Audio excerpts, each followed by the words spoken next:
Assalamualaikum warahmatullahi wabarakatuh. Rekan-rekan, nama saya Muhammad Razi. Asal sekolah saya di SMA ITI Taruna Salah. Ada salah, tangguh. Di sini saya akan menyebutkan hasil ujian biologi saya yang pertama, dan di sini juga saya akan menyebutkan perbedaan sel hewan dan sel tumbuhan. Oke.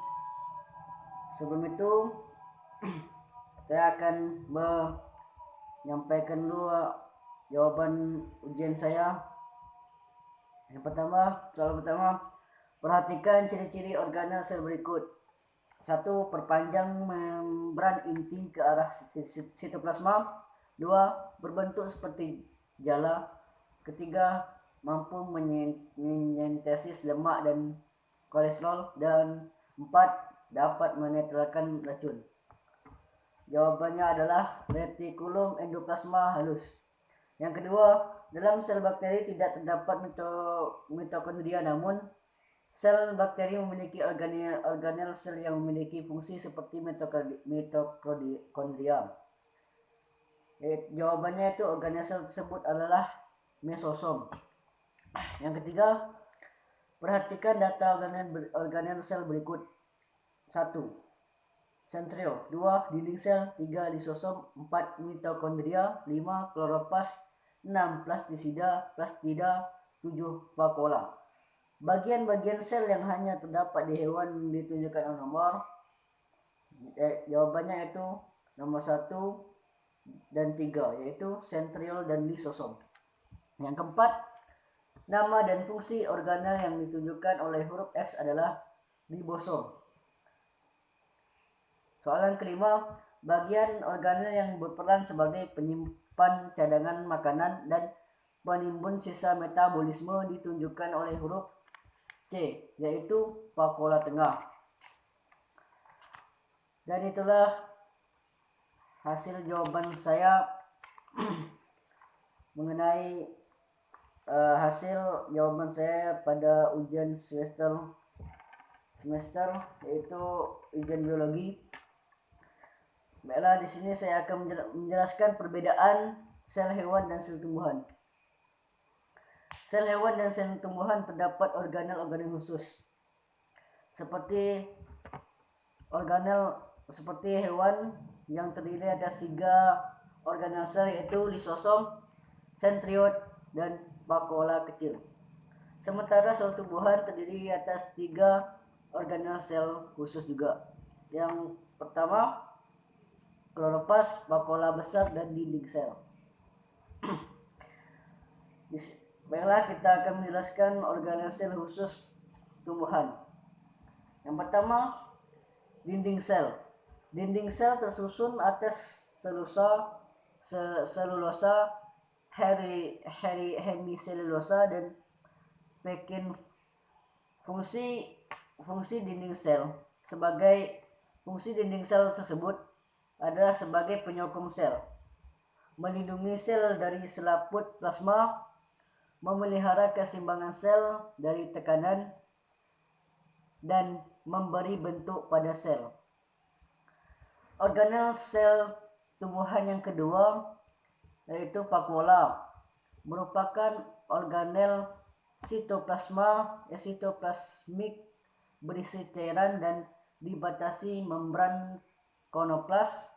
Fungsi dari vakuola tersendiri adalah tempat menyimpannya zat makanan, tempat menyimpannya pigmen, tempat menyimpannya atsiri, memasukkan air melalui tonoplast, dan tempat menimbun sisa metabolisme.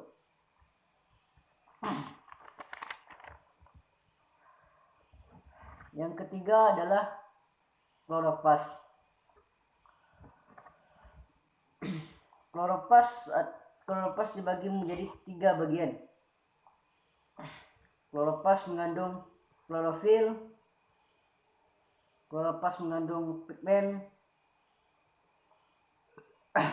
kloroplast menjadi 3 bagian, mengandung Pertama kloroplas, yaitu mengandung klorofil. Yang kedua kromoplas, yaitu mengandung pigmen non fotosintetik merah, oranye, dan kuning. 3. Leukoplas, yaitu tidak berwarna. Baiklah, itulah sel khusus organisel tumbuhan. Semoga kita bisa mempelajari lebih banyak tentang organisel tumbuhan. Selanjutnya saya akan menjelaskan tentang organisel hewan.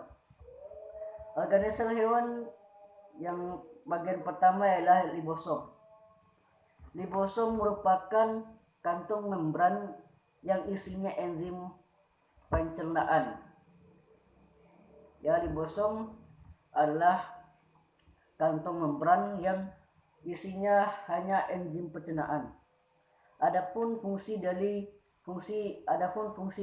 libosom tersebut ialah yang pertama, melakukan pencernaan intrasel. Kedua, menghancurkan struktur sel. Ketiga, membebaskan enzim keluar sel. Yang keempat, menghancurkan diri sel. Itulah fungsi dari libosom. Yang kedua adalah fungsi dari setriot. Setriot berfungsi untuk pembedahan sel secara mitosis dan meiosis. Jadi setriot ini hanya melakukan pembelahan sel, yaitu secara mitosis dan meiosis. Demikianlah video singkat yang saya dapat bagikan yang isinya mengenai perbedaan sel hewan dan sel tumbuhan. Perbedaan sel hewan dan sel tumbuhan. Demikianlah beberapa perbedaan yang saya bacakan. Semoga kita dapat mengambil pelajaran dari apa yang saya bacakan ini. Demikianlah saya akhiri dengan wabillahi taufiq. Assalamualaikum warahmatullahi wabarakatuh. Adisalah.